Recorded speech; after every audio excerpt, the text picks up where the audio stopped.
The iPhone 6 wasn't the only model to receive the S update this year. The 6 Plus did as well. Like the iPhone 6s we unboxed earlier this morning, the 6s Plus also comes in the same 4 color options of space gray, silver, gold, and the new edition, rose gold. It's also available in the same configurations of 16, 64, and 128GB variants and costs $100 more than the 6S, just like the 6 Plus and 6 last year. So let's go ahead and unbox this sucker, just like before, removing the shrink wrap, wiggling the top off, and lifting up the more substantial iPhone 6s Plus. Heavier than its predecessor, it feels more macho in the hand, but it's a nice type of macho. Now setting it aside, and beneath the iPhone 6s Plus lies your famous Apple documentations and stickers, along with AirPods, a wall wart, and lightning cable. The new iPhone 6s Plus, like the iPhone 6s, is slightly larger in length, width, and thickness. It's not something you can measure with a ruler, but a slight difference in the feel in the hand. However, the look of the iPhone 6s Plus is right out of the iPhone 6 Plus handbook. It's made out of anodized aluminum, this time 7000 series aluminum, and has glass on the front, which has been made thicker and more strong to support 3D touch. Internally, the 6s Plus is running a dual-core A9 processor clocked in at 1.8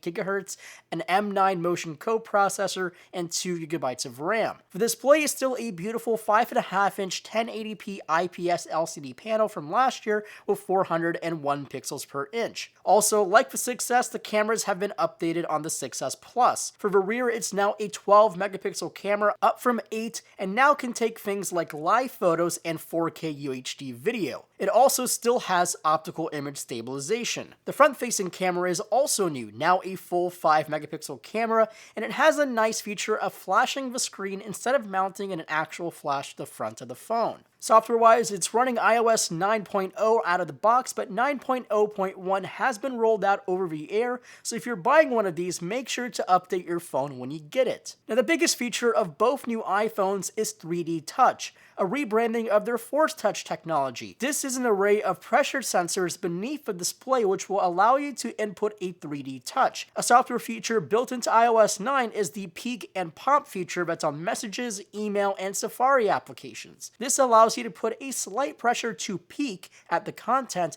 and then a full press down will pop the content open. It's an interesting experience to say the least, but one that I think you'll have to grow into. And other than that, the iPhone 6s Plus is fairly typical standard Apple affair. If you have an iPhone 6 Plus, you basically know what this phone feels like and what it's all about. But perhaps the 6s Plus will reveal some new experiences throughout our testing. But until then, thanks for watching this video. As always, my name is Marco Hanna, and I'll catch you guys in the next video.